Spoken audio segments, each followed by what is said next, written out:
Okay, well, tonight we are going to start on the second of 3 topical studies that start part 3 of Romans. Last week we did our topical study on the character and attributes of God. Tonight we're going to do our topical study on the sovereignty of God. And next week you have a topical study basically on the concepts of predestination, foreknowledge, chosen, all of those kind of things. Right now, remember we're doing all of this so that we have a foundation to go into chapters 9 through 11. And the reason for that is like what we've talked about before is chapters 9, 10, and 11 of Romans are some of the most difficult and controversial chapters that you see within the Bible. And so, like Ken and I were talking about on the way over here, we're doing all of this so we go into those chapters with a bulk of understanding. So, last week as we looked at the character and the attributes of God, why is it important for us to know the character and attributes of God? For confidence and security, right? But what does it also tell us about who He is?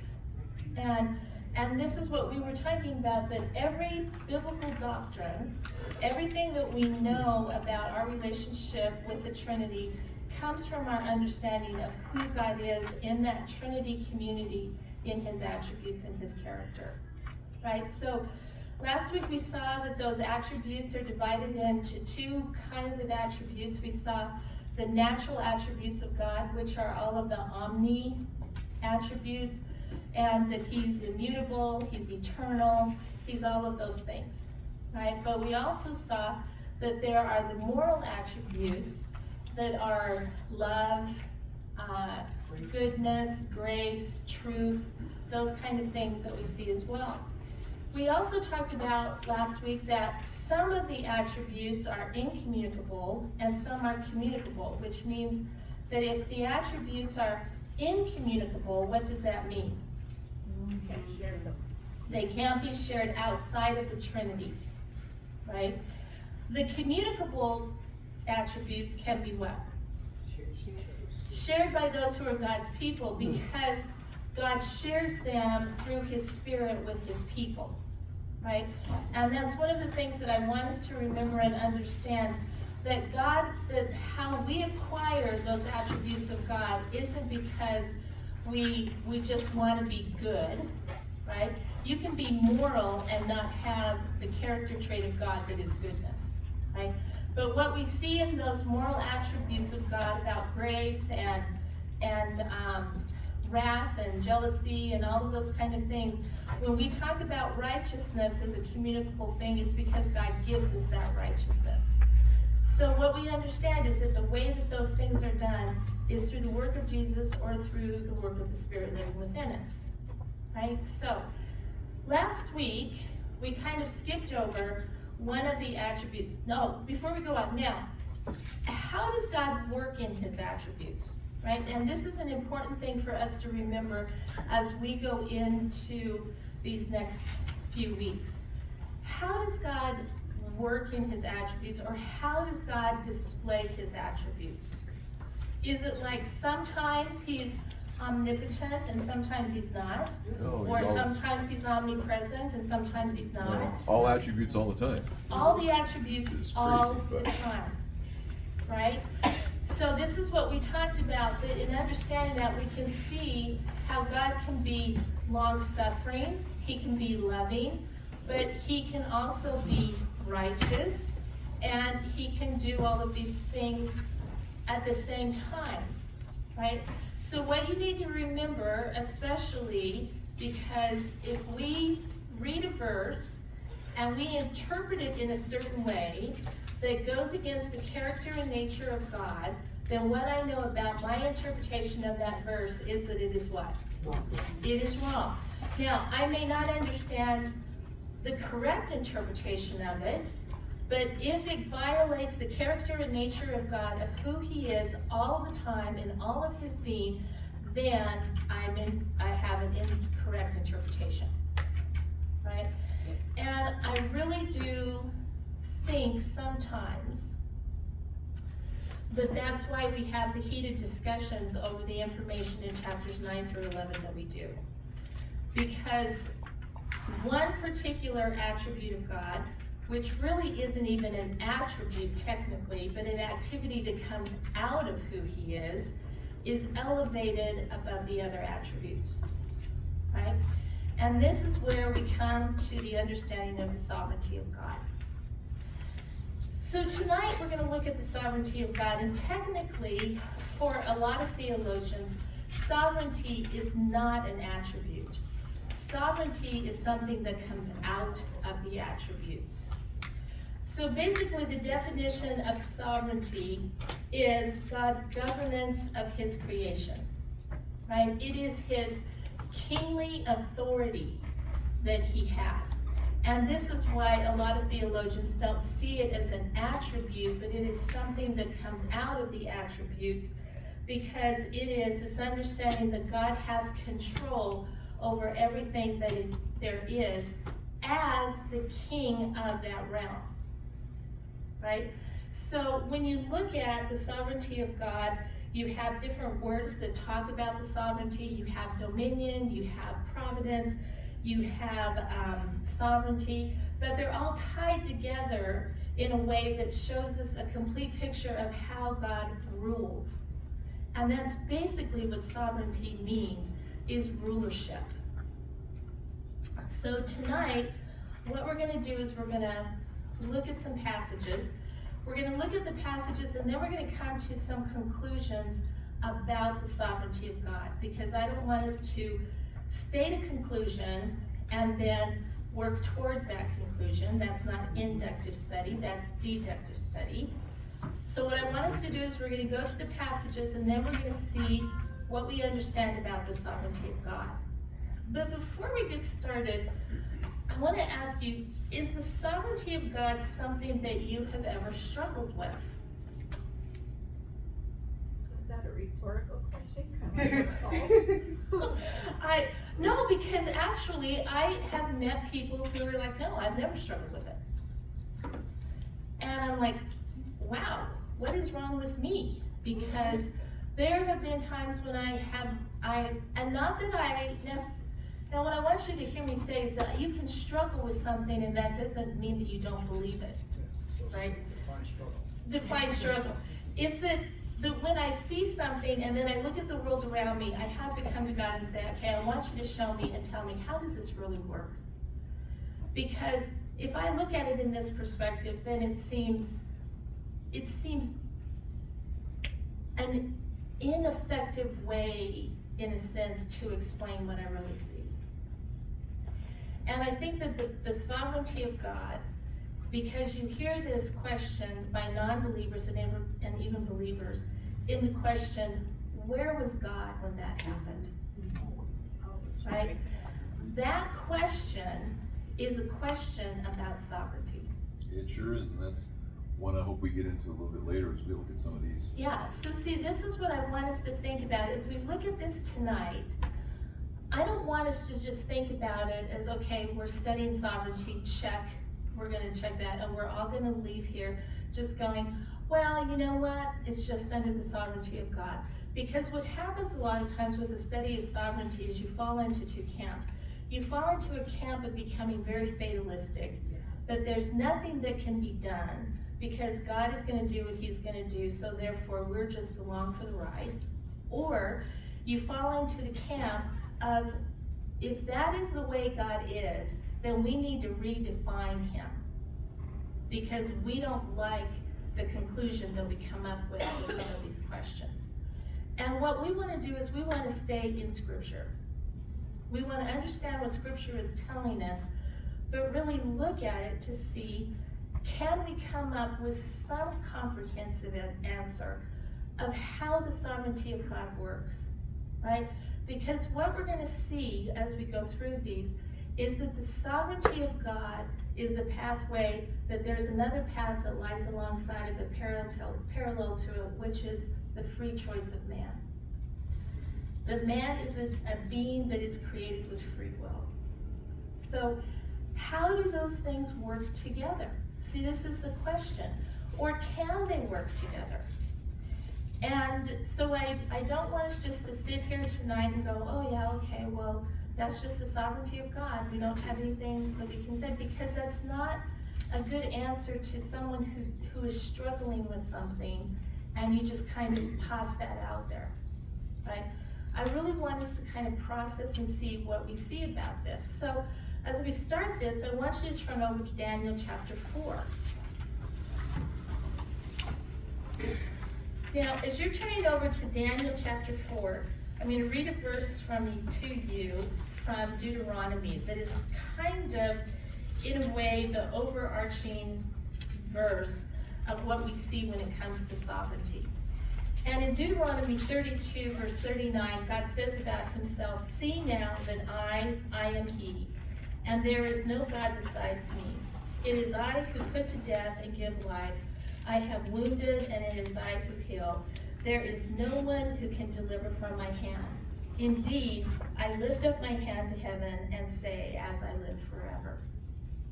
Right? And this is what God wanted the people to understand before they went into covenant with him again, before they go into the land. I want you to know who I am and who it is that you're making this agreement with. Right? What's interesting when we get to Daniel chapter 4 is that Daniel chapter 4 is the last of a long line of events that have happened in the life of Nebuchadnezzar since he has brought the exiles into the land of Babylon. And in Daniel chapter 4, we're going to start at the beginning of the chapter to look at this, because you guys all know how I hate just to pull verses out. So we're gonna take a little bit longer and look at all of Daniel 4, because I think it really helps us understand. In Daniel 4, what's interesting about this is that this is actually a decree that Nebuchadnezzar writes to all of the people in his empire, right? So what you have to understand is that Nebuchadnezzar is sovereign, right? He is the sovereign, he is the ruler of the Babylonian Empire. And he writes, he says, "Nebuchadnezzar, the king, to all the peoples, nations, and men of every language that live in all the earth, may your peace abound. It has seemed good to me to declare the signs and wonders which the Most High God has done for me. How great are his signs, how mighty are his wonders. His kingdom is an everlasting kingdom, and his dominion is from generation to generation." Now, what's interesting is that Nebuchadnezzar refers to God by God's name, El Elyon, right? That's what Most High God means in Hebrew, but this passage is actually written in Aramaic. But what he's talking about is that El Elyon is the highest of all gods, right? He is the mighty God. He is the one, in a sense, that would rule over all other gods.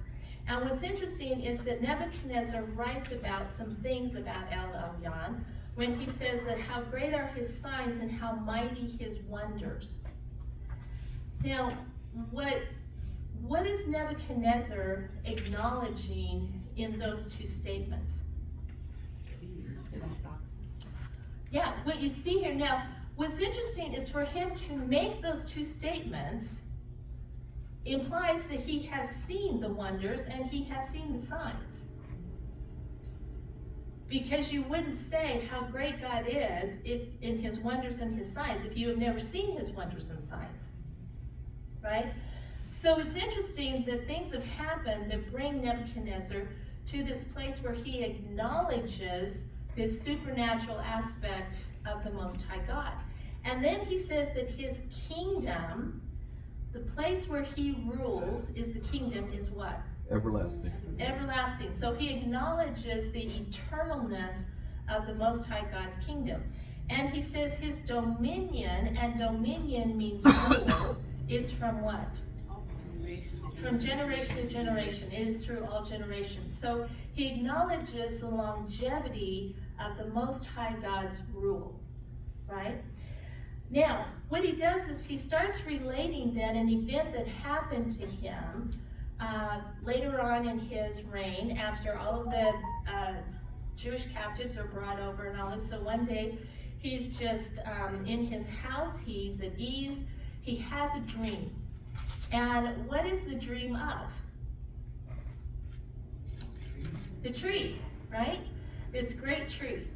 And this great tree it's expansive, it's huge, the animals flourish under its branches, the birds do in its boughs. I mean, everything prospers under this tree, right? But something happens to the tree. And what happens to the tree? It gets cut down, right? And it's bound with this iron and bronze band. And so what we see then is that he wants to know what the interpretation of this dream is. So he calls Daniel, Belteshazzar, and he tells him he wants him to come and he wants him to give him the interpretation of the dream, because we're going to look in a little bit. Daniel has this ability from God to have the wisdom and knowledge to interpret dreams, right? So Daniel comes in, and in verse 13 it says, I was looking in the visions in my mind as I lay on my bed, and behold, an angelic watcher, a holy one, descended from heaven. He shouted out and spoke as follows, chop down the tree, cut off its branches, strip off its foliage, and scatter its fruit. Let the beasts flee from under it, and the birds from its branches. Yet leave the stump with its roots in the ground, but with a band of iron and bronze around it, in the new grass of the field. Let him be drenched with dew from heaven, and let him share with the beasts in the grass of the earth. Let his mind be changed from that of a man, and let a beast's mind be given to him. Let 7 periods of time pass over him. This sentence is by the decree of the angelic watchers, and the decision is a command of the holy ones. Now that's interesting, because first of all, we see the tree go from being just a tree to a what? To a man, right? And then what we see that what happens to the tree is actually a decree of punishment towards this man. And this punishment decree comes from where? God. Yeah, it comes from God. It comes from heaven, right? And it is a command of the holy ones. Now that's an interesting verse, because there is only one group of beings that can command in both heaven and earth, and that's who? Triune God. The triune God, right? And so what we see here is that something that Nebuchadnezzar is doing has caught the attention of the sovereign, right? He is sovereign in one part of the creation, but the sovereign of the creation, the ruler of the creation, has his attention now focused on Nebuchadnezzar. Now, in the next portion of the verse, we find out why the decree has been handed down. It says, in order that the living may know that the Most High is ruler over the realm of mankind, and bestows it on whom he wishes, and sets over it the lowliest of men. So all of this is to bring about an understanding not only in Nebuchadnezzar, but in everyone in his kingdom as well. And what is the understanding that is going to be produced from this event?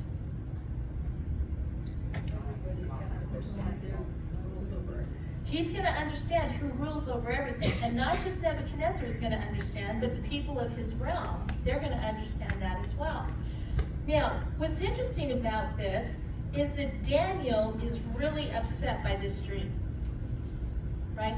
And that's what he tells Nebuchadnezzar in verse 22. He says, it is you, O king, for you have become great and grown strong, and your majesty has become great and reached to the sky, and your dominion to the ends of the earth.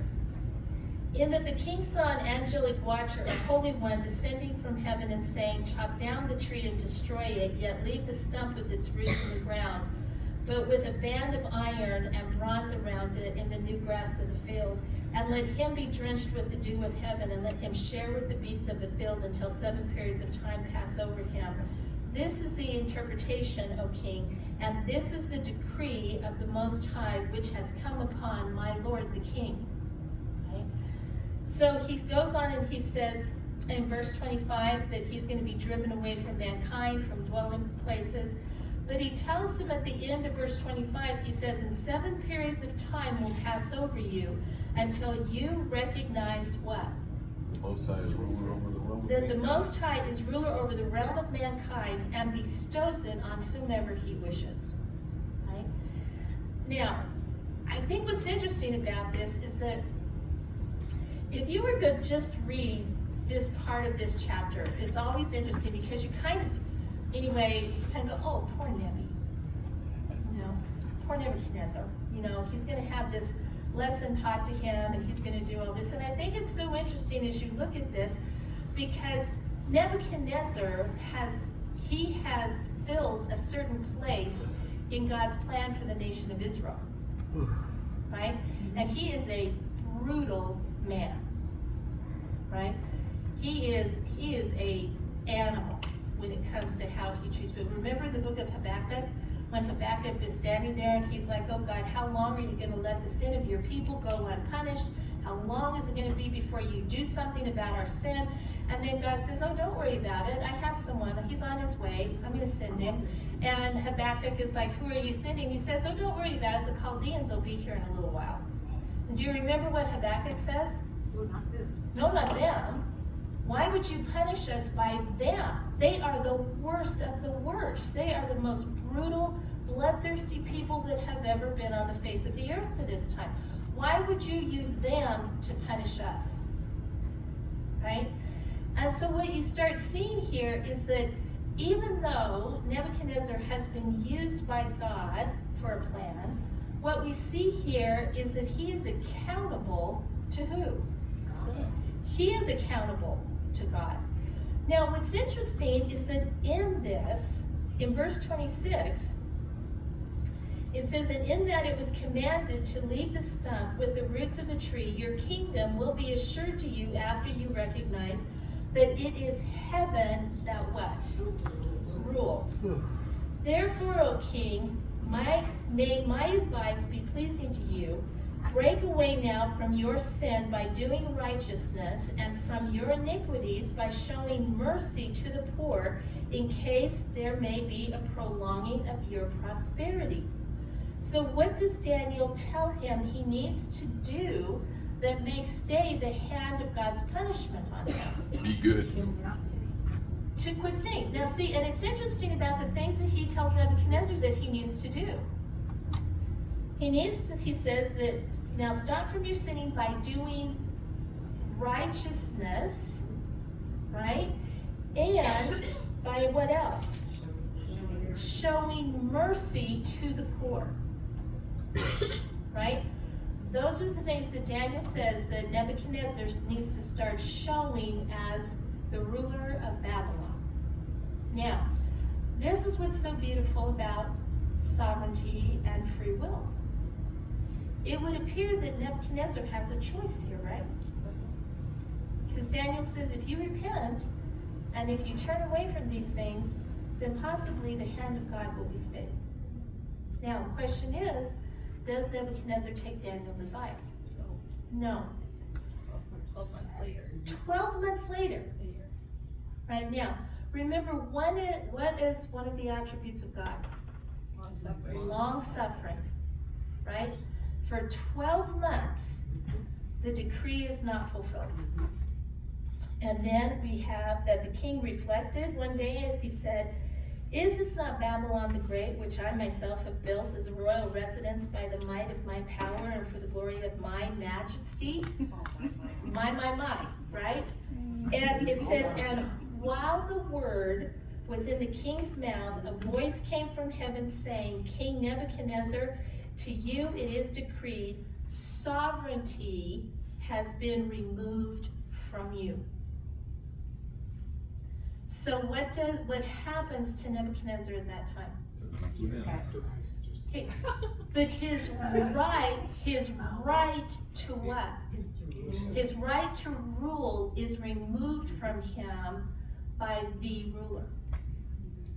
Right? Now, it is because, it would appear from the text, it's because he has not done what Daniel told him to do. He hasn't sought righteousness. He hasn't changed his attitude towards the poor. He is not reflecting the sovereign. right? And so it's removed. And so he says in verse 32, for 7 periods of time will pass over you until you recognize that the Most High is ruler, and the word here in Aramaic for ruler is master, over the realm of mankind, and bestows on it whomever he wishes. Immediately, the word concerning Nebuchadnezzar was fulfilled. Okay? Now, in verse 34, though, Nebuchadnezzar writes, but at the end of that period, I, Nebuchadnezzar, raised my eyes towards heaven, and my reason returned to me, and I blessed the Most High, and I praised and honored him who lives forever. For his dominion is an everlasting dominion, and his kingdom endures from generation to generation. All the inhabitants of the earth are accounted as nothing, but he does according to his will in the host of heaven. And among the inhabitants of earth, and no one can ward off his hand or say to him, what have you done? Now, this is really beautiful, because what Nebuchadnezzar says that he came to understand was certain attributes about God. He says, first of all, he says, and I blessed the Most High God and praised and honored him who lives forever. What did he come to understand about what an attribute of God? He's eternal. He says, for his dominion is his rule, is an everlasting dominion. Goes back to the eternalness of the Most High. He says, and all the inhabitants of the earth are accounted as nothing, but he does according to his will in the host of heaven and among the inhabitants of the earth. Now, the word will here means what pleases him, or what his desire is. And he says that all the inhabitants of the earth are accounted as nothing, but does it mean that they're expendable? Does Nebuchadnezzar see that humanity is expendable? No. But in light of what God chooses to do, what his will is, God doesn't ask humanity about it. Right? So what you see here, he goes on and he says, and no one can do what? No one can stop him or say to him, what have you done? Right? So what you see is that Nebuchadnezzar has come to the realization that he is under a sovereign whose reign is what? Eternal and all powerful. Eternal and all powerful. Right? And he also understands that that all powerful ruler has a plan, and that no one has the ability to question the plan or question the will behind the plan. Now, why is that true? See, what did Nebuchadnezzar come to understand about God in light of his nature? Why does he say that no one can say to him, what have you done? Because no one has the ability to. It's like the clay saying to the potter, why'd you build me like that? But why is God that way? Why can I read that and say I agree or I disagree? Because my agreeing or disagreeing with that statement will be based upon what I know about the character and nature of God. He's omnipotent, he's omniscient, he's omnipresent, he's omnibenevolent, he's omsapient, which means he has all wisdom, love. He is all of those omni characteristics. And as he is using and functioning in those omni characteristics, his will is tied to those omni characteristics. So when God says, this is my plan, this is what I want to have done, who can stop him, or who can say, no, that's a bad plan, right? Who can ever accuse God of, well, plan A was really bad, you should have gone back to plan B? Because with God, what we're seeing here is there is no plan B.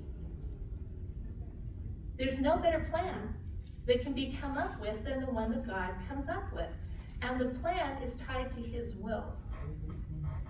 Now see, I think this is sometimes where we have a hard time understanding the sovereignty of God, because sometimes we are not clear about what the will of God is. Right? But Nebuchadnezzar, he has come to the realization when his senses return to him and his madness is gone, that there is a sovereign, a most high God who functions in all of these omni-characteristics, who is outside of the linear timeline of man, and he does what he chooses to do with man as he wills. But in that will, how do I know he interacts with humanity? Loving, gracious, long-suffering. See, this is what I'm saying. When these statements are made, then I have to go back and say, okay, what do I know? A year passes before the decree happens. See, and this is what you see over and over again. So we have this about Nebuchadnezzar, and at the end in verse 37, he says, now I, Nebuchadnezzar, praise, exalt, and honor the King of what? The King of heaven. For all his works are true, his ways just, he is able to humble those who walk in pride. Okay? Now, Chris. I think it's interesting that he uses madness to bring him to his senses.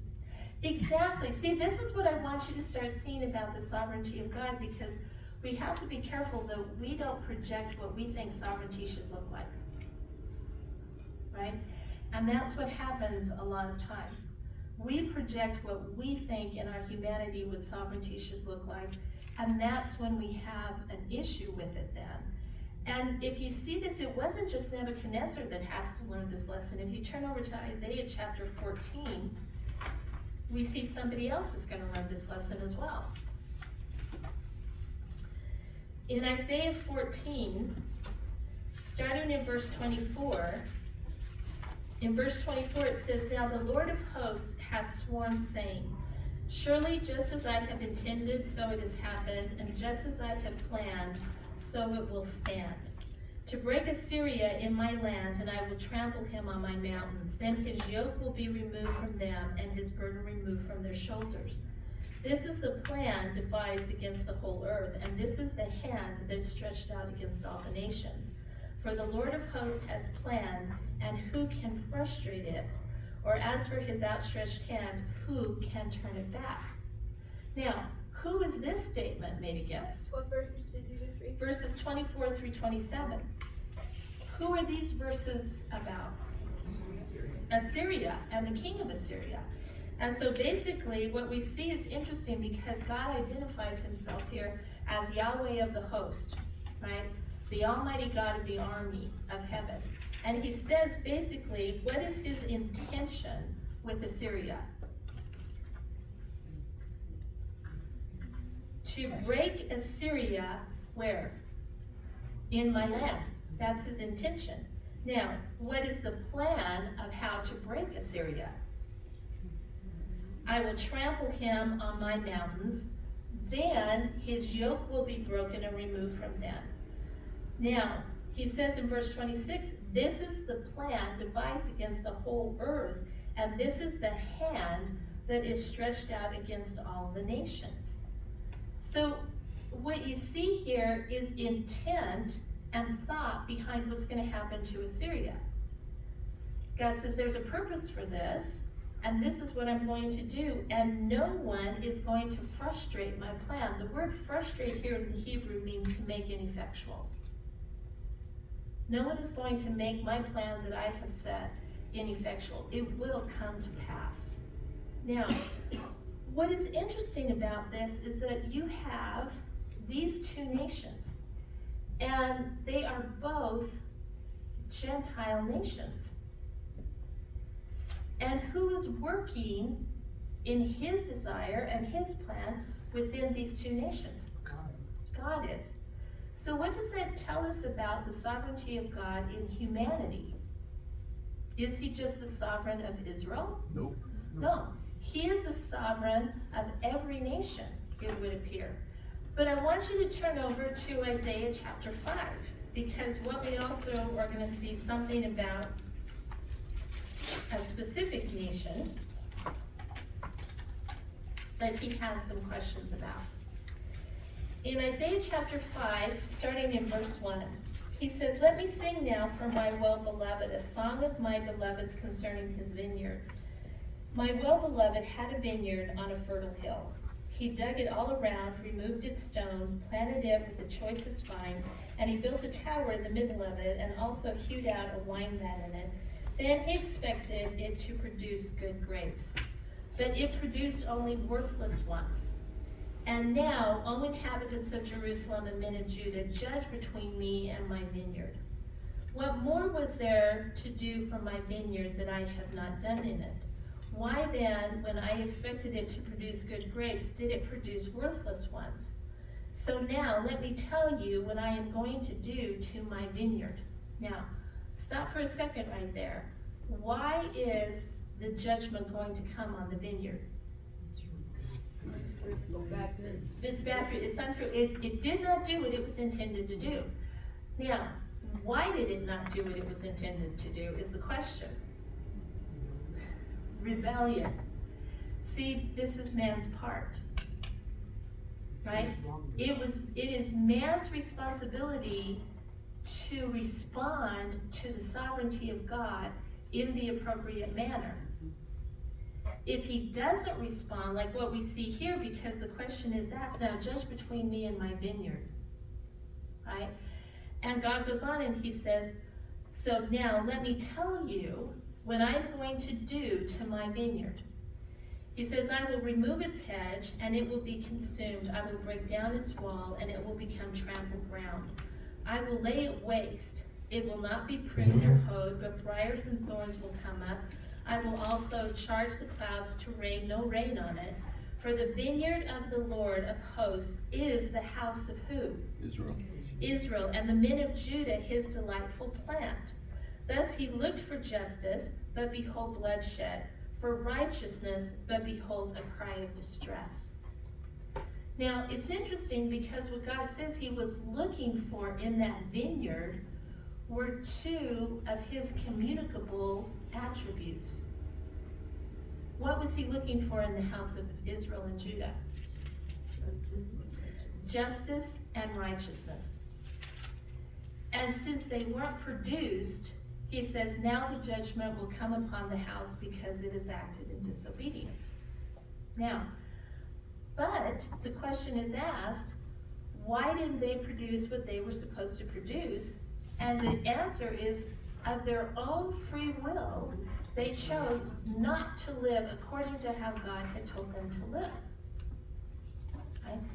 Now, does that change the plan of God? No.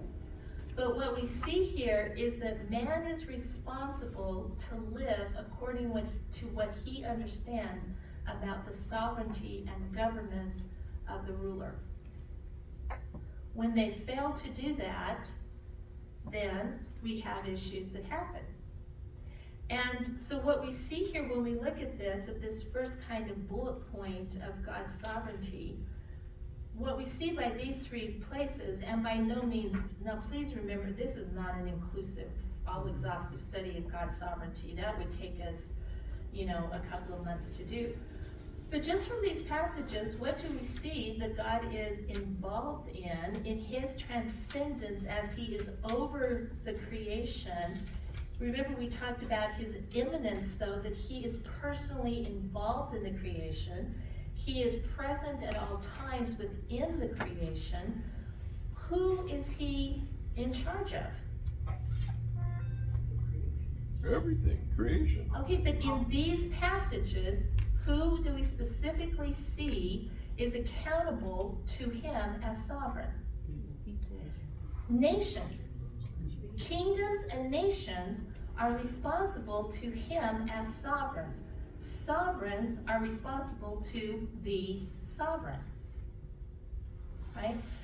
Now, this is a really interesting understanding about how sovereignty developed after Christianity became the primary religion of Europe. They would look at these passages like this and they understood that the sovereign is accountable to God because they are placed in that sovereignty by God. And so this is why you see how Christianity and politics and kingdoms and sovereignties and all of this kind of thing got brought to the place that they were in the Middle Ages and then later on, because sovereigns truly saw themselves as appointed by God, and they were responsible for the people that were under their control and what they did, right? And they got those passages, and they got that understanding from passages like these. Now, if we go over to Isaiah 46, we're going to see something here as well. Okay.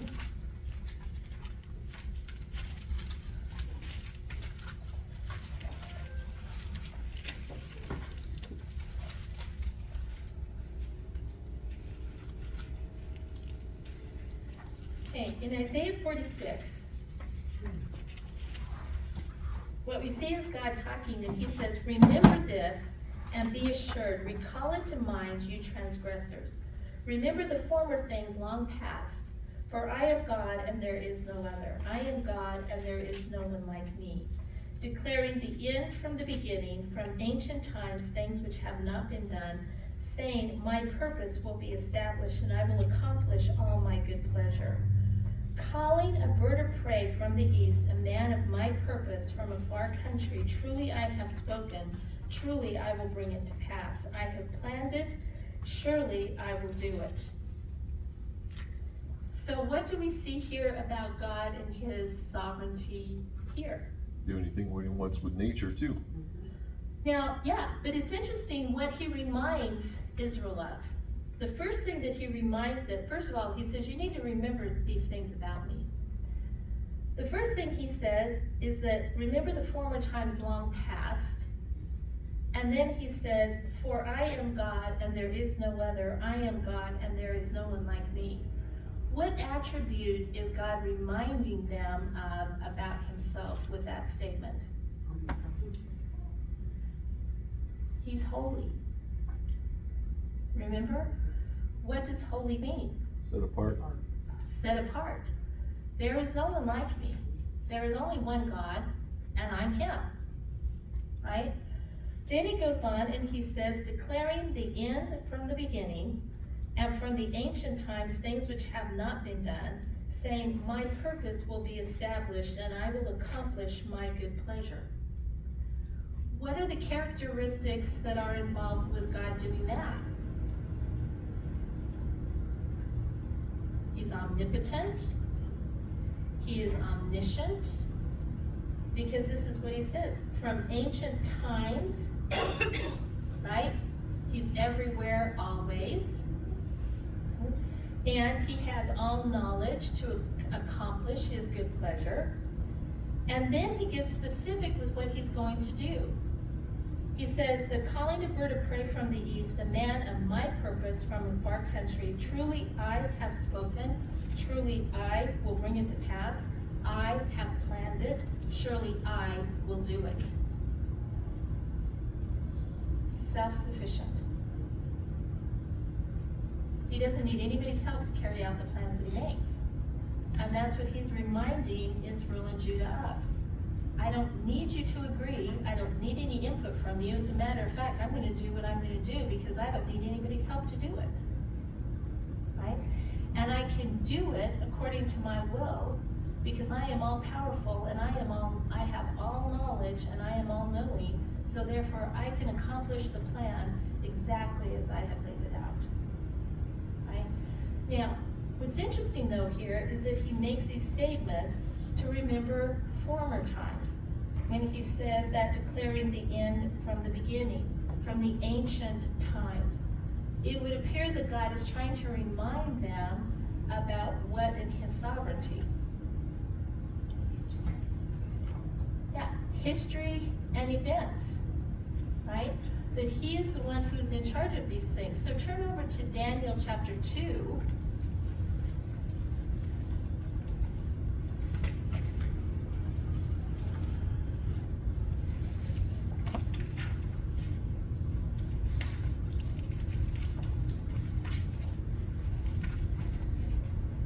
Daniel chapter 2 is an interesting passage because Daniel captives, the first wave of captives have not been in Babylon very long when we get to Daniel chapter 2. And an event has happened with Nebuchadnezzar in the second year of his reign. He has had a dream, right? This is the first dream that he's had during the time that Daniel talks about. And he's had this dream about this statue, but we don't know what the dream is at the beginning because Nebuchadnezzar doesn't trust the people who are in charge of interpreting the dreams and doing all of that. And so he has this dream and he calls in all of his conjurers and his magicians and his wise men and everyone like that, and he tells them, I've had a dream, and I want to know what it means, and what I want to do is that I want you guys to tell me what the dream is, and I want the interpretation of the dream because you guys have all lied to me before. So I want this to know, I want to know what truly this dream is because this dream has really bothered me. And basically the answer he gets from them in verse 10 is that the Chaldeans answered the king and said, there is not a man on earth who could declare the matter for the king, inasmuch as no great king or ruler has ever asked anything like this of any magician, conjurer, or Chaldean. Moreover, the thing which the king demands is difficult, and there is no one else who could declare it to the king except God's, whose dwelling place is not with mortal flesh. So basically, what are they telling Nebuchadnezzar about his demand? Not doable. You can't do it. Only the gods know what a dream is. And in case you've forgotten, the gods don't dwell with us. They dwell in their realm and we dwell in ours. And this is what is so interesting because basically what they're telling them is, don't you remember our gods are not omnipresent?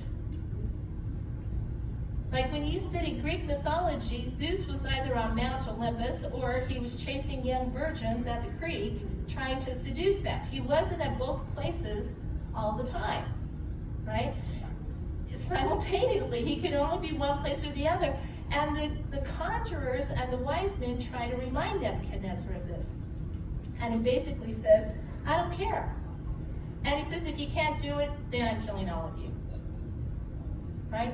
This shows the level of the trust that Nebuchadnezzar had for them because they had lied to him before. Now, what is troubling about it is that Daniel and his friends are part of this group, right?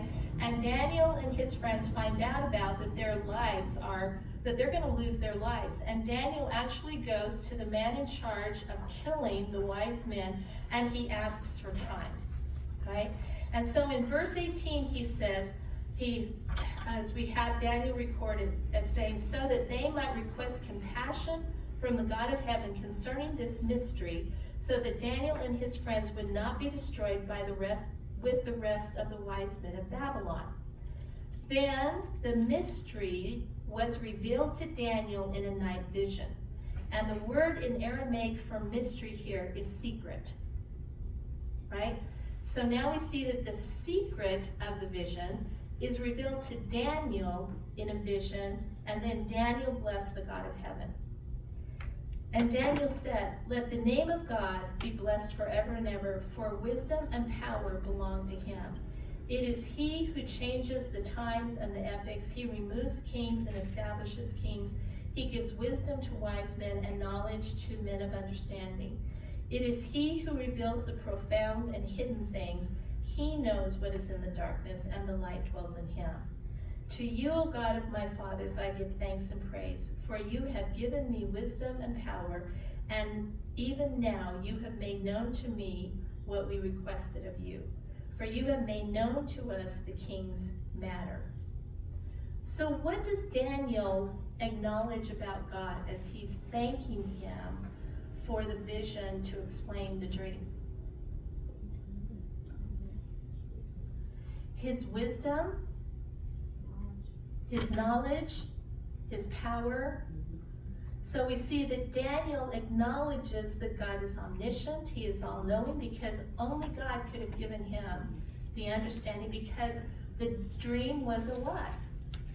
It was a secret, right? Nebuchadnezzar wasn't telling anyone what the dream was. So the dream had to come from God, who was all-knowing, right? So Daniel says, thank you in your omniscience that you have shown us this. Then he goes on and tells them, thank you in your omnisapience, in your all wisdom, that you have given us the understanding. And he says that you are omnipotent and all of this power is from you. Now, what's interesting is that when Daniel goes into Nebuchadnezzar, if you drop down to verse 28, Daniel says to Nebuchadnezzar, he says, however, there is a God in heaven who reveals mysteries. And he has made known to King Nebuchadnezzar what will take place in the latter days. This was your dream and the vision in your mind while you were on your bed. Then if you drop down to verse 30, he says, but as for me, this mystery has not been revealed to me for any wisdom residing in me more than any other living man, but for the purpose of making the interpretation known to the king, and that you may understand the thoughts of your mind. Now, what is the vision about? What will take place in the latter days? Right? He says, this was your dream, and this is what it is. And the dream is of the statue. Yeah, with the feet of iron and clay and bronze and all of that kind of thing. And what each one of those parts of the statue represent are different kingdoms that will come in and go out in relationship to each other, right? So what we see here, if you turn over to Isaiah 45 then, we're gonna look at one more verse here, one more passage. Isaiah 45.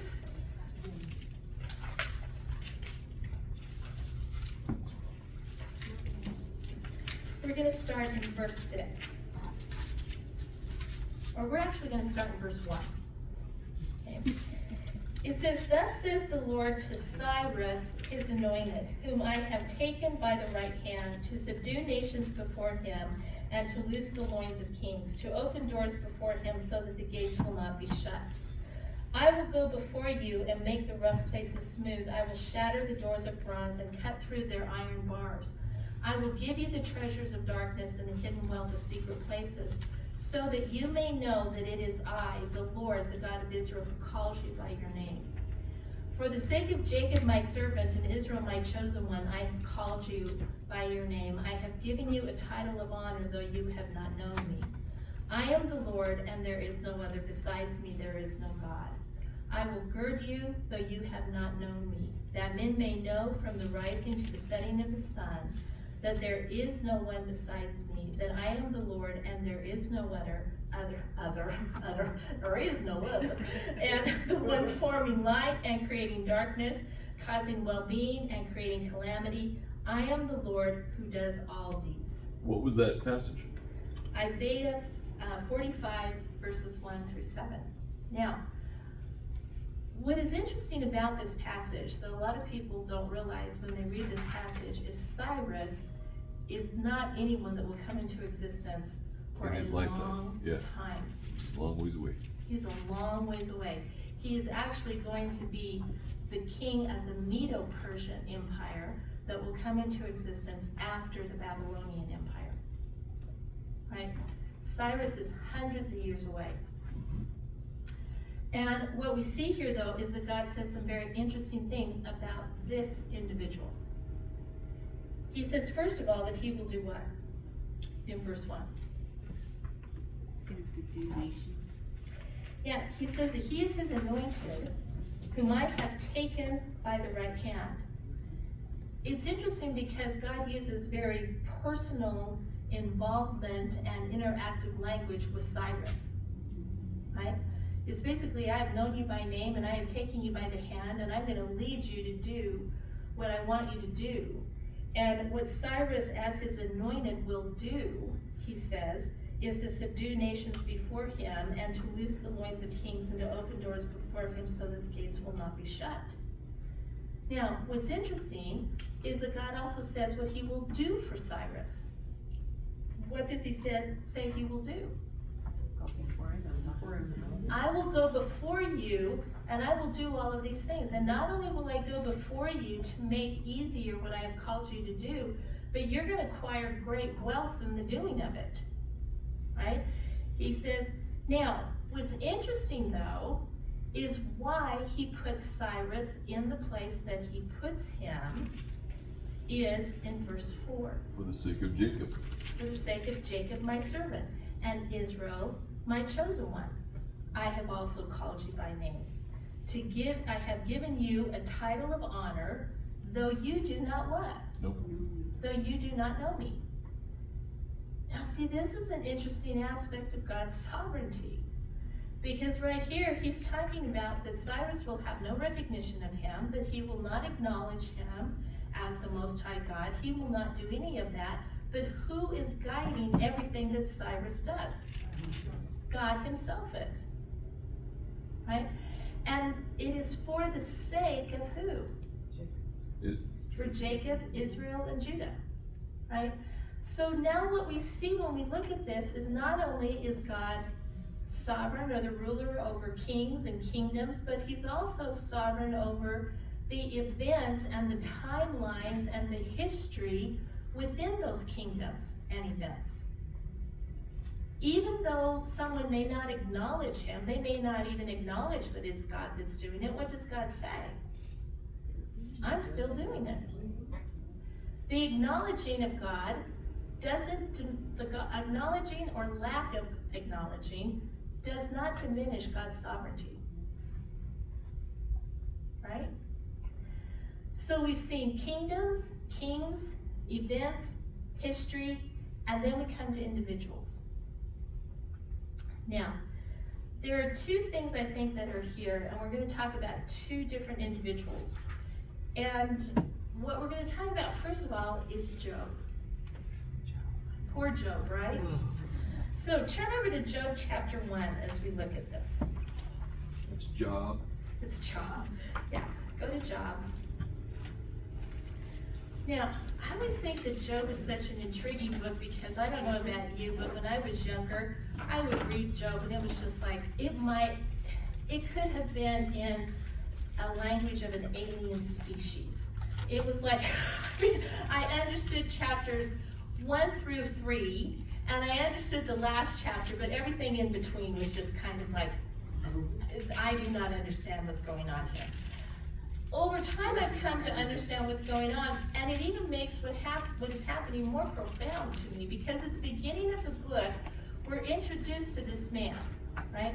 And what is the first thing in verse 1 that we're told about Job? He was blameless. He was upright. Yeah, he's blameless, he's upright, he's fearing God and turning away from evil.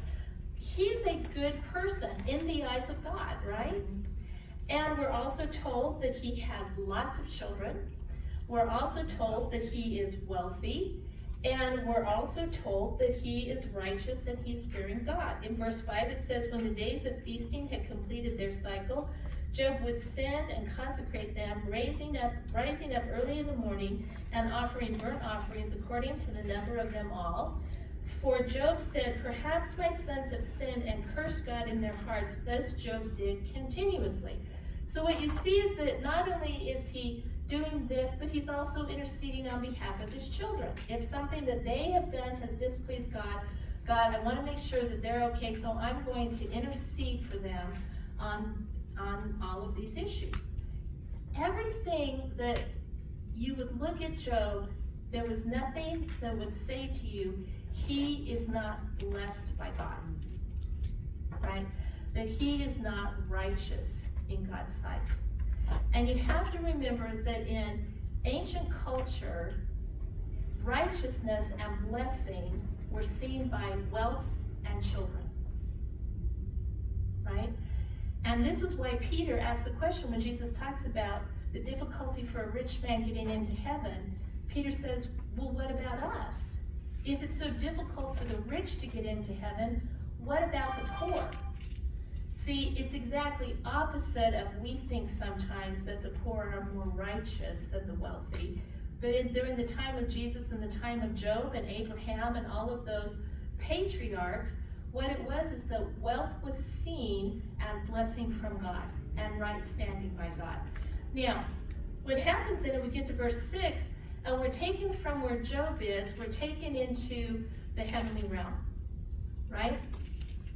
And what happens on this day in the heavenly realm?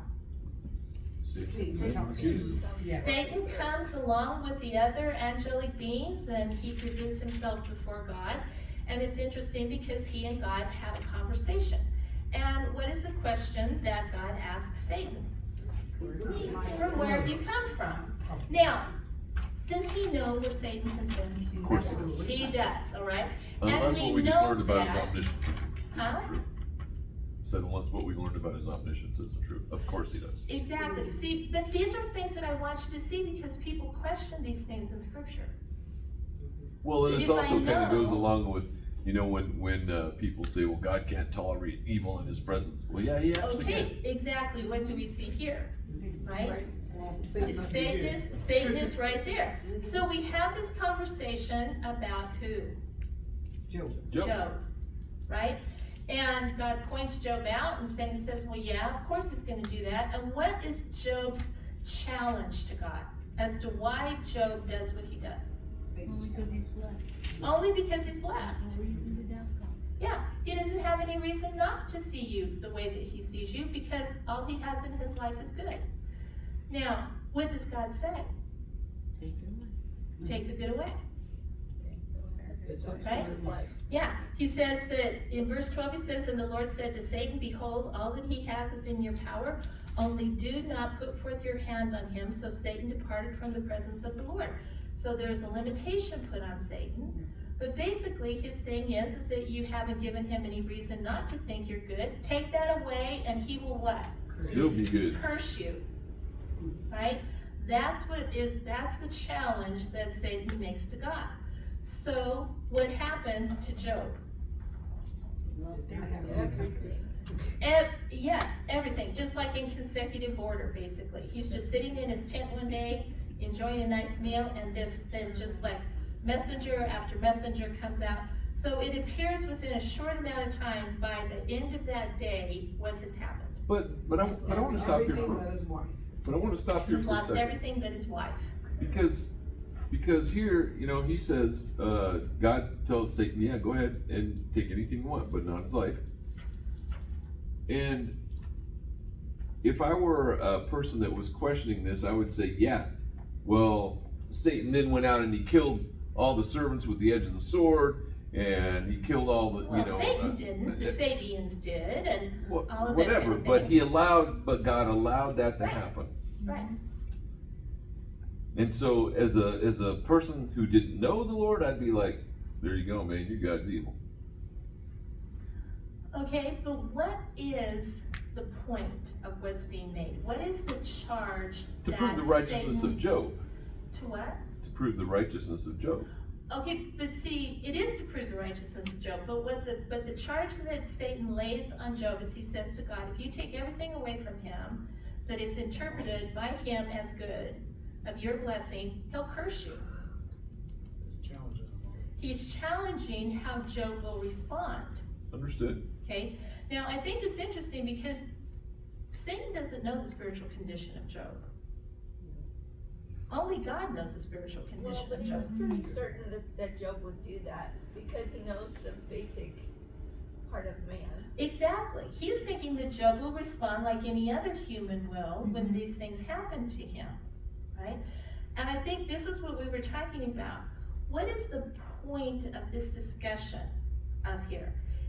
It isn't that everything is, that basically, that where was God in the midst of this, because where we see is that God is right in the middle of this. And there is a plan here for Job to understand certain things and for Satan to understand certain things, right? Now, does Job do what Satan says he'll do? No. Instead, what does he acknowledge? He needs God. That he acknowledges God's sovereignty, right? Because he says in verse 21, he said, naked I came from my mother's womb, and naked I shall return there. The Lord gave, and the Lord has taken away. Blessed what? Be the name of the Lord. Through all this, Job did not sin, nor did he blame God. Right? So then we get to chapter 2. What happens in chapter 2? Satan again, we see there, and God says so. What happened with Job? And basically Satan says, well, it didn't kind of play out the way I had intended for it to play out.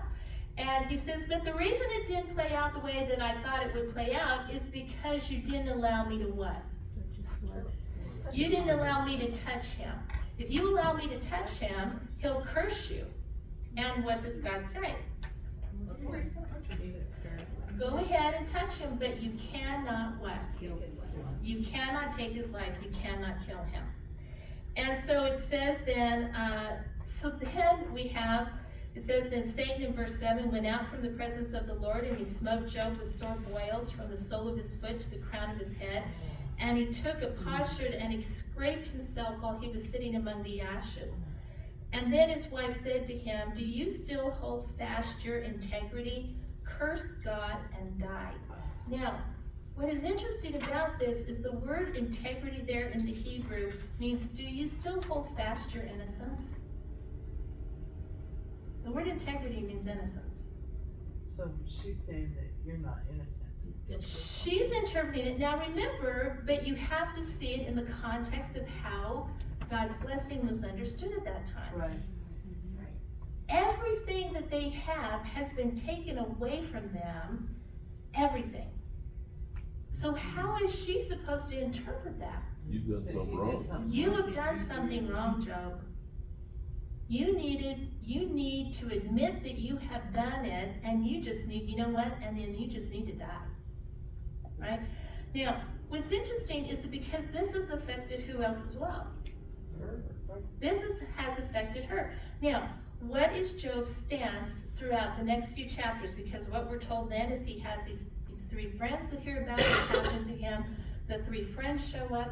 They sit in mourning for over a week with Job. And then they start this dialogue with Job, trying to get him to repent of whatever it is that he has done. And what does Job continuously say? Not guilty. I am not guilty. I haven't done anything. Right? And then what you see then is that because of all the questions that are brought up, with basically Job just sitting there saying, where is God in the midst of this? Right?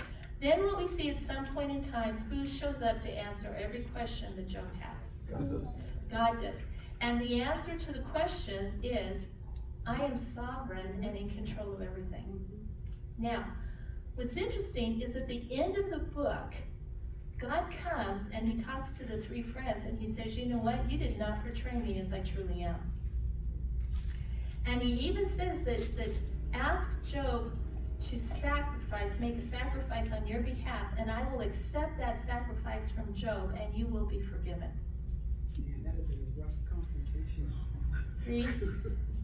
Now, but do you know what is so interesting is that the same charge is not laid on his wife. She is responding to how she sees the situation unfolding. She sees that somehow some unrighteousness must be in Job because of what has happened to them, because of how they perceive the blessing of God. But what you see here is that with Job, you see God telling us in this story that he takes a personal interest in humanity. He took a personal interest in Job. And do you think that he knew that Job would come out on the other end the way that Job did? Oh yeah, he knew. He did. Because he is what? He is God. But what is interesting about this, and this is what we're going to see in the life of the next person, is that they see and understand the sovereignty of God at the end of what has happened. Right? This is the story of Joseph. Now, what happens with Joseph is an amazing story, right? Everything that goes on with Joseph. And what's interesting about it is that Joseph starts having these dreams. He's the favorite child. He's all of those kind of things, right? And this doesn't really play out too well in his family, especially as the youngest brother when he starts telling his older brothers about these dreams that he's having. And the brothers very clearly understand that the dreams imply that at some point in time, Joseph will be sovereign over them. He will be ruler over them, right? And And they're not gonna have any of that, so what do? Toss him in the well. They decide they're gonna get rid of him. Their first plan is that they're gonna kill him, right? But then they decide, no, we're just gonna throw him in a hole with no food or water, right? And that's pretty much a death sentence if they leave him there. But one brother says, no, I'll come back later and I'll do what? And I'll get him out, right? And what happens is that while Reuben is gone, the caravan comes through with the slave traders, and the brothers decide, well, we're not gonna kill him, but what we will do is we will sell him. We'll make money off of him, and then we'll tell Dad that he's dead, but we won't have to deal with our conscience that we killed our brother, but he'll be gone, right? So they sell Joseph, right? And they get to Egypt, and who buys Joseph? Potiphar. Now, why is it important that we understand that Potiphar is the one that has purchased Joseph? He's in a position of power. He's in a position of power. He's the captain of whose bodyguard? Kings. Pharaoh's bodyguard, Yeah. right? Pharaoh. Which tells us that he's a man of power, he's a man of wealth, obviously he has great assets that are his. And when he buys Joseph, what we see is that this ability of Joseph starts to emerge, right? Joseph is 17 when he gets to Egypt. And what we see is that he has this ability. And what is the ability that starts to emerge in Joseph?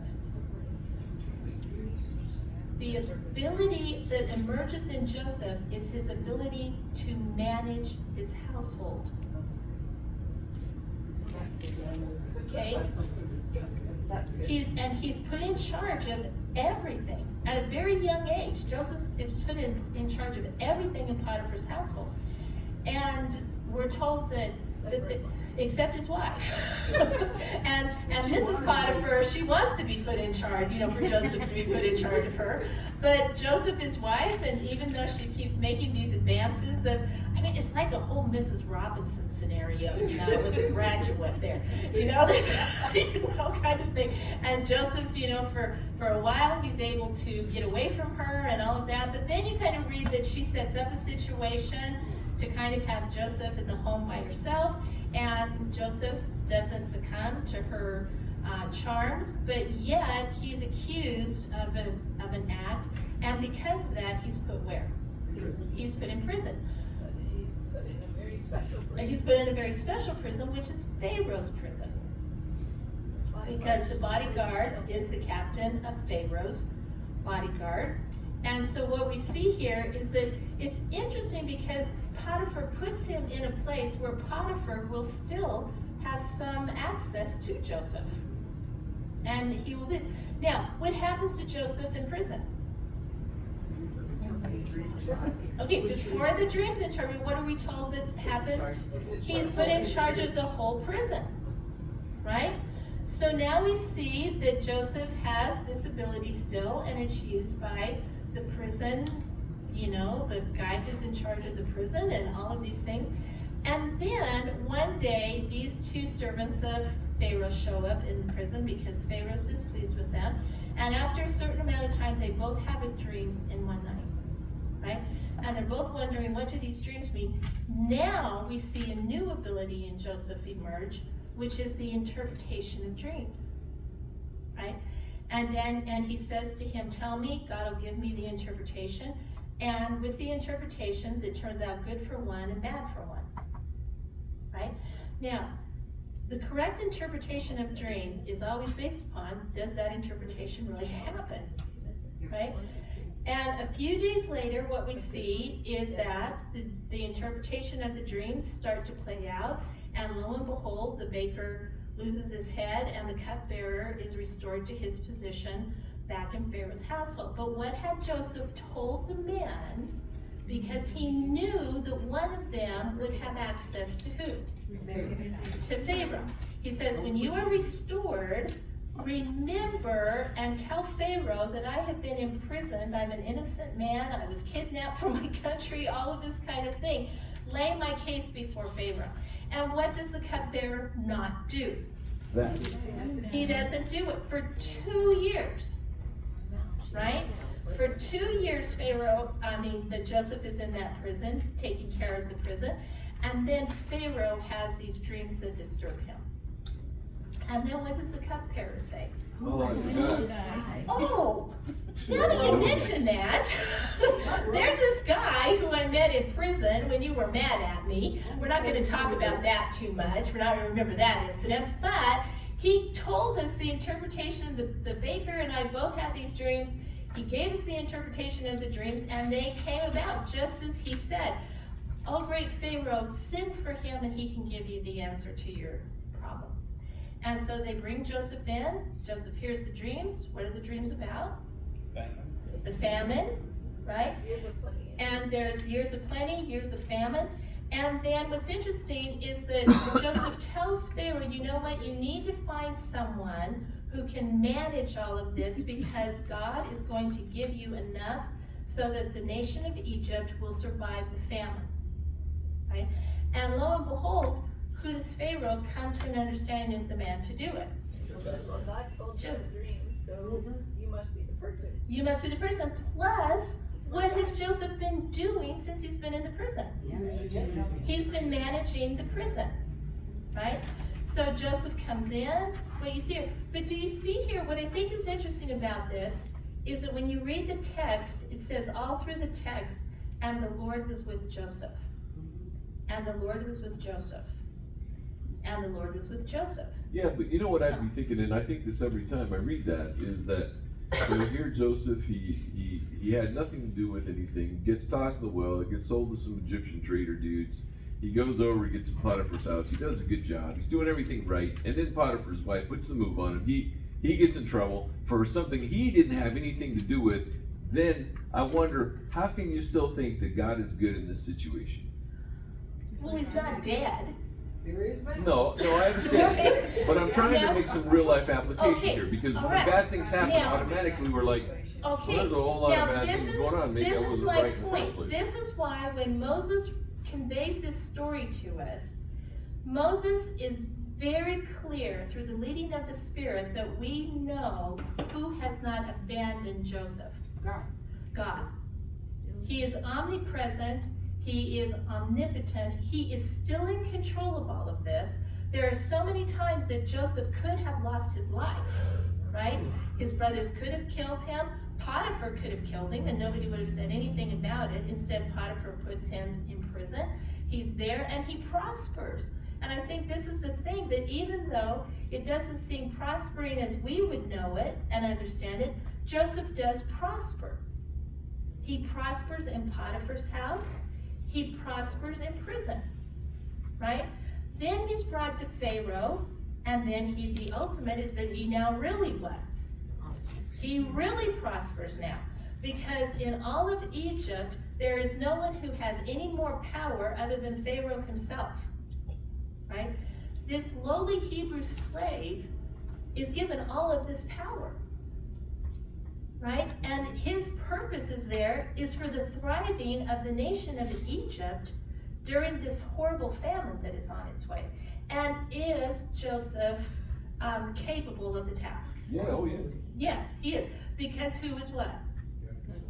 Because God is with him, right? Now, the famine, we're told, doesn't just stay in Egypt, it moves over to Canaan, right?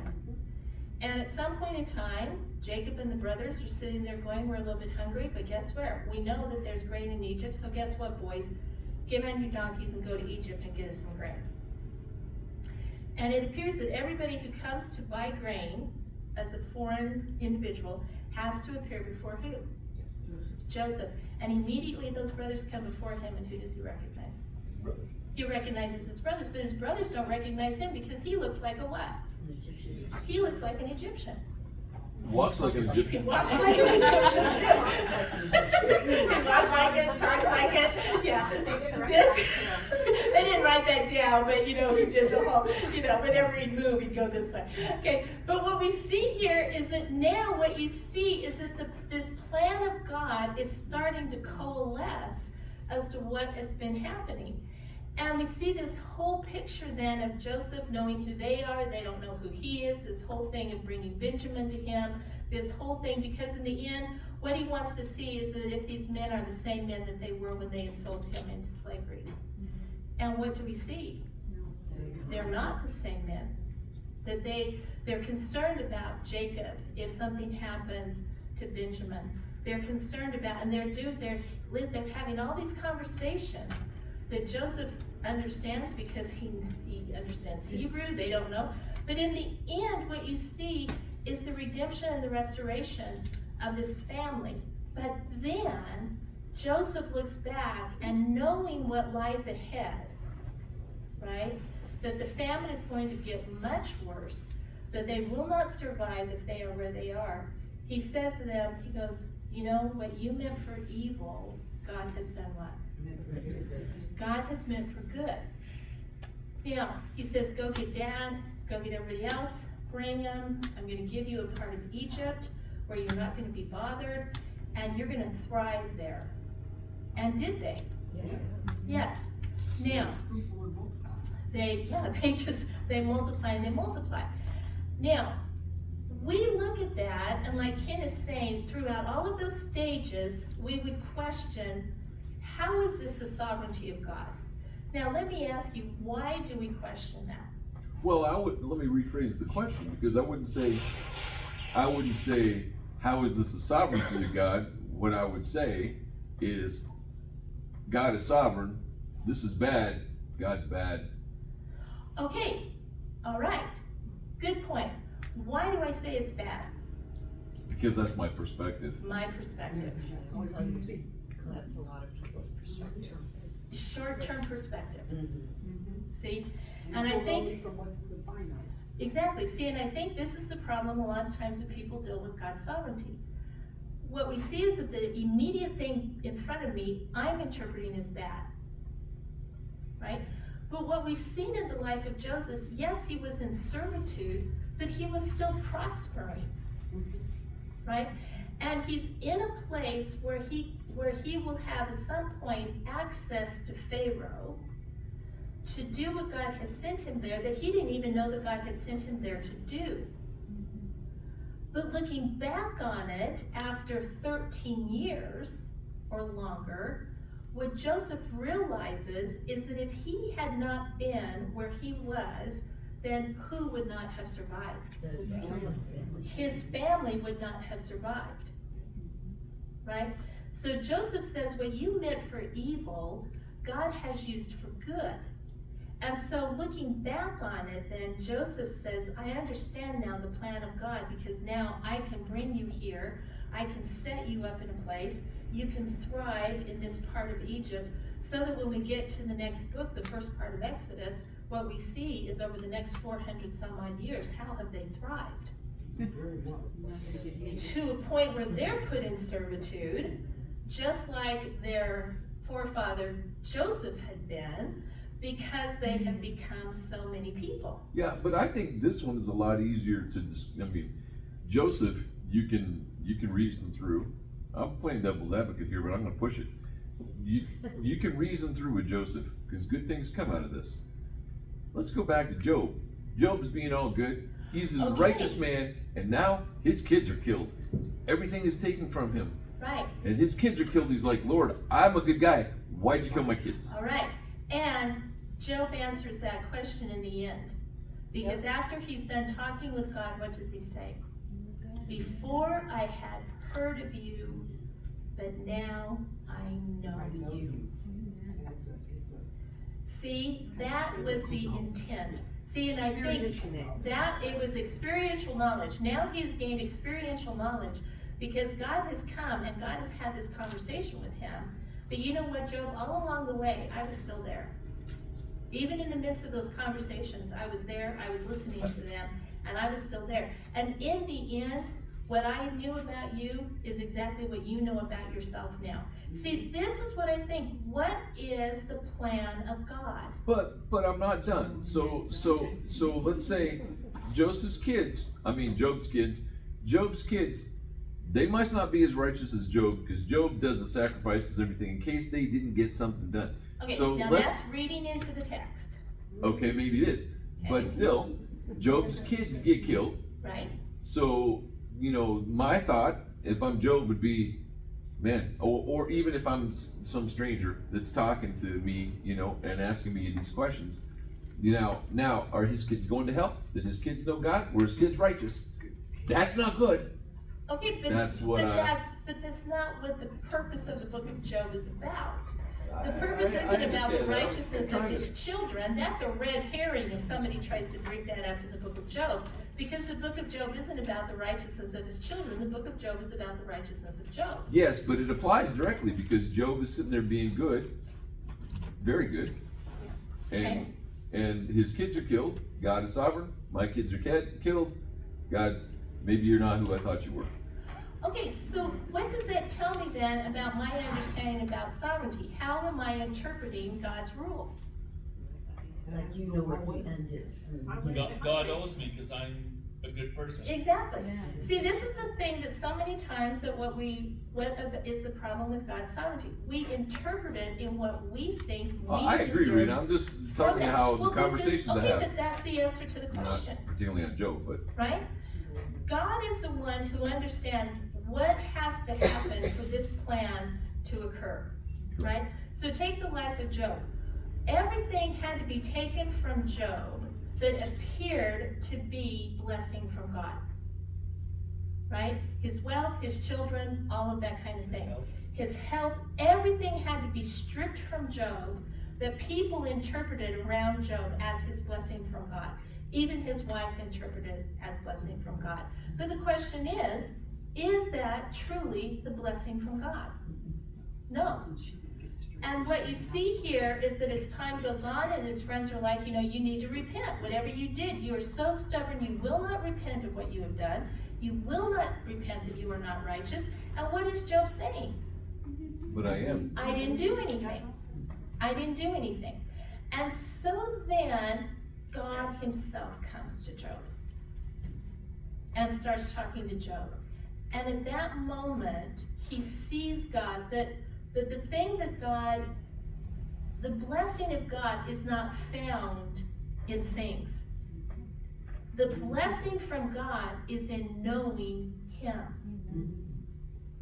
And this is what God shows to Job in the midst of all of this. Because everything had to be stripped from him for him to reason through, what does the blessing of God really look like? What does innocence before God really look like? Should I, and this is a question he asked his friend, should I just confess that I've done something when I really shouldn't have done it, just to make all of you happy? And they keep saying, you've done something, everybody has done something.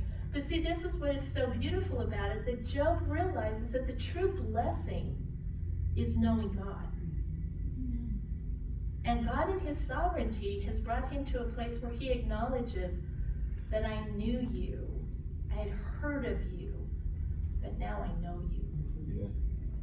See, and this is the thing in interpreting the sovereignty of God. We have to be careful that we don't interpret the sovereignty of God purely as that I think that the sovereignty of God means that I have no hardship in life, that I have no discomfort in life, that I have nothing bad happen to me in life. And if it does, then I'm going to question his sovereignty. Because that's not the way sovereignty works. Sovereignty is God rules. He has a plan for everything. See, again, I go back and I say I wouldn't question sovereignty, I'd question his goodness. Yes. But why? Bad If things the happen. increase of, okay. I if the understand, end Daniel. result- I'm just hitting it from the side that I hear pretty much every week at Open Okay, Hand. but you have to go back to what is the desire of God? What is the truly best thing in his goodness that God can do for us? Get us to know him. and Get trust us to him. know him. But I So- think we also forget that God allowed Satan to do that to Job. Yes.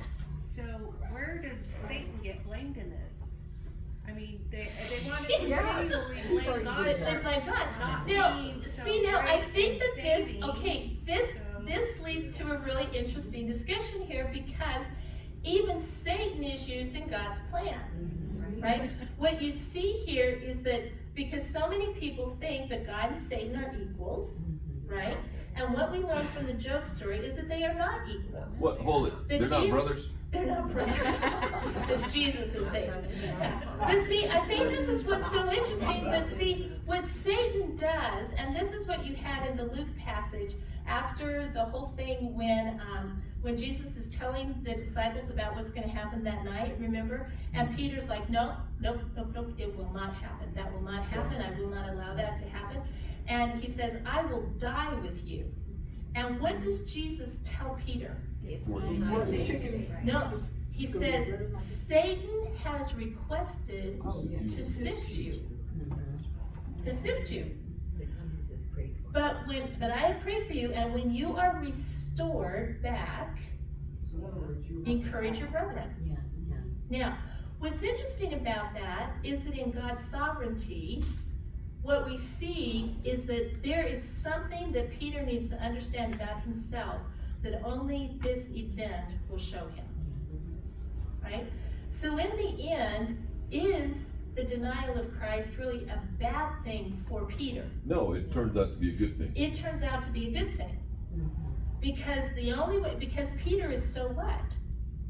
He's so broken over it. No, he's so sure of himself in the beginning. Uh-huh. You know what? I will die for you. I will go to prison with you. I will do all of these kind of things. And then lo and behold, in the garden, he takes off. And you see this just, that everything that Peter thought about himself is totally stripped away in the next few hours until he looks at Christ. When Christ looks at him in that last denial, he is totally and utterly broken. And he knows now his own frailty. And he has to know that to become the person that he needs to be to carry on with the gospel as he's going to be intended to do. Right? Exactly. See, so in the plan of what God has for them, what you see here is that God is not necessarily cared about our leisure. He's not really cared about our comfort. He says that he will provide for us what we need, just as he does the other thing. But what we know and what we understand from the book of Romans is that he is concerned about humanity's what? Our righteousness. And he is going to do whatever it takes in his sovereign plan. That's his plan that no one will thwart. Right? He's going to do what he knows in his wisdom and in his knowledge. He knows what plan has to be implemented for nations to come to that place, for history to unfold so that that is seen, for individuals to come to that place where they see what the plan of God is. That's a good explanation. That's not nearly as good as I explained it to people. I like that. It made sense. I mean, See, more this sense is in the my thing, opinion. because the question is, what is the plan of God? And that's the thing that gets lost in the discussion, because we interpret that what if God is good, then my life is going to be a life of ease. But let me ask you, how many people search for God in a life of ease? Not very many. Now, in that life of ease, they may be brought to a tragic point, but what you see is that the tragedy is what brings us to a place where we search out for God, right? Chris? I was gonna say, one of the times that I read the story of Joseph, I got to that line that you guys meant it for evil, but God meant it for good. And it just hit me like a ton of bricks that was God sending Jesus to this planet. We meant it for evil. We crucified him. But God meant it to save us. And I've been listening to this thing in my car about this Tim Keller did. And he says, he talks about the road to Emmaus and how these guys were just so not getting it. So Jesus has this whole Bible study in the 7 miles where he says, he started with Moses and all the prophets and just kept saying, this is about me, this is about me, this is about me, this is about me. And at the end, when they realized it's Jesus, they said, didn't our hearts burn within us? Right, Oh, yeah. as we heard it. So see, this is what I think is important. Now, I just want to touch on this as well, but remember we have this other path running alongside the sovereignty of God. is man's responsibility to respond to the sovereignty of God as we should, right? And one of the places I think that you see this beautiful passage is in John 19. Turn over to John 19 and we're going to look at this for a minute. Because Jesus himself acknowledges that the sovereignty of God and the response of man in his free will to respond to that sovereignty run parallel, right? In John 19, starting in verse 7, it says, and this is the Jews as they bring Jesus to Pilate. It says, and the Jews answered him, we have a law, and by that law he ought to die because he made himself out to be the Son of God. Therefore, when Pilate heard this statement, he was even more afraid. And he entered into the praetorium again, and he said to Jesus, where are you from? But Jesus gave him no answer. So Pilate said to him, do you not speak to me? Do you not know that I have the authority to release you and I have the authority to crucify you? And Jesus answered, you would have no authority over me unless it had been given you from above. For this reason, he who delivered me to you has the greater sin. Now, it's interesting here because in light of what we've been looking at, it's interesting, this discussion of God's sovereignty. What does Pilate tell Jesus? I'm in charge. I'm sovereign here. I have the authority to release you or basically to crucify you. Now, who gave him that authority, does Jesus say? Himself? No, not himself. Well, I understand God God, gave but, him that but we're authority. talking about the triune God. That was given to him from, I understand in the context, he said you were given from heaven above, which would be Father, but But how did the Father give that authority to Pilate? by he's in charge. His sovereignty. He's Okay, sovereign. but I want you to think about this. What was the first thing that we looked at that God is sovereign in? Nations. Who does Pilate represent? He represents Rome, right? He represents Rome. He is the representative of the sovereign authority over the Jews at that moment, which is Rome. Who gave Rome that power? God did. Right? That's why he says, I have the power. Do you not realize that I'm sovereign here? I can kill you or I can release you. And Jesus acknowledges that power that Pilate is acting in is not his own, but it has been given to him by God from heaven through God's putting in the nation of Rome, the empire of Rome, to rule. Right. Huh? For just this moment. Right? But Jesus says, but I will tell you who has the greater sin. It's not you, Pilate, because you're doing basically what you're supposed to do. Right? But he says, but the one who has the greater sin is the one that did what? The one that turned me over to you. The one who betrayed me to the people, and then the people who turned me over to you, they are the ones who have the greatest sin. Now, because what did they have? They had decisions to make all along the way. And they chose the wrong decisions. And they will be responsible for those decisions before God. Right? And this is what I think is so important, that man has the responsibility to respond to the sovereignty of God the way that God intends in obedience. Once man starts responding to the sovereignty of God in disobedience, this is where you see all of these issues start happening from the garden on.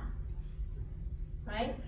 And one of the things that we have to remember when we look at this is that God cannot act other than what is in his character and nature. He is consistent in everything. And what we see here is that if man were created a being with free will, he has to remain a being of free will. Because God cannot do otherwise. Because love is not a compelled thing. That's an argument, or not an argument, that's a statement that is made a lot. You're not a robot. Exactly. You respond Yes. in love, not Yes. as a preconditioned. Right. Yes. And so this is this whole idea of the love of God all the time with humanity is part of how all of this works in his sovereignty. So I think that, this idea of the sovereignty of God, first of all, what you need to remember is God is not a dictator. There is a difference between a ruler and a dictator. A ruler wants the best for the people that he rules. He does whatever he can, and in the part of God, everything is possible for him for the thriving of his kingdom. This is why Peter will write that God wishes that none would perish. That's the heart of the king for those who are in his realm.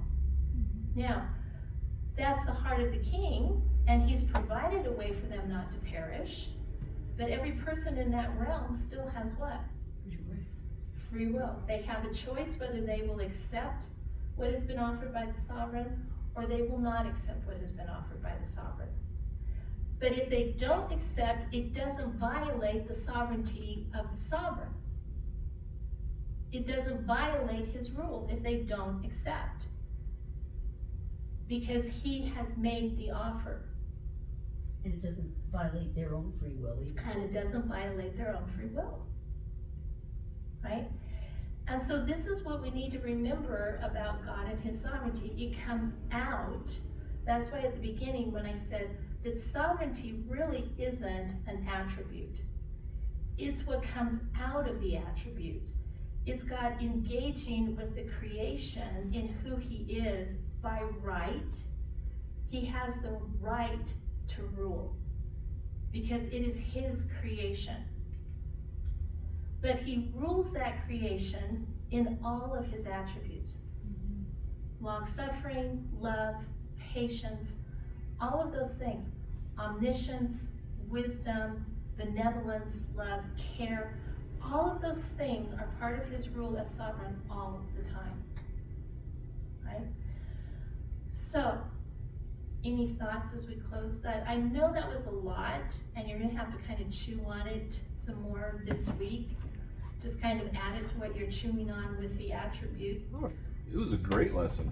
I mean, it really puts things in perspective. And It when you start really thinking does. about the fact that he's sovereign, but you're not robots, and you have that ability to choose to be responsive to the one that is sovereign, man, that totally is logical thinking right there. Okay, see, and I think what's so beautiful about this too is that, I don't know about you, but I always think that I would learn everything easy. I always think all I have to do is for God to tell me exactly what he wants, and I will just say, yes, Father, I will do it, no questions asked, I just will do that. Now, I have to ask It the hasn't reason worked why- for me for 42 years. That's because you're not God. But see, but when I say something like that, I have to ask myself, why do I say that I would respond that way? The reason I respond that way is because I know how God teaches us things so many times. And how does he teach us? By experience. Right? And darn it. See, so when I may even say to God, God, all you have to do is tell me, and I'll do whatever you tell me to do. And he's like, oh, babe. You only No, think you you won't. will. You think you will, because basically what you don't want to do is that you don't want to go through the experience that it may take for me to show you what you need to learn. But I love you enough that I'm going to give you the experience. But if you're responding the way that I want you to, what you're going to understand is even in the depths of that experience, you are not there alone. I am there with you, and I want you to know who I am, and I want you to trust me that the other side of this is going to be for your benefit, because I know the end. God knew where Job would come out. He knew where Joseph would come out. And so this is what I think is so important for us to remember, that God knows what each and every person needs to bring them to that place. And he knows what has to happen with each cog in the wheel. Remember, we do not exist independently.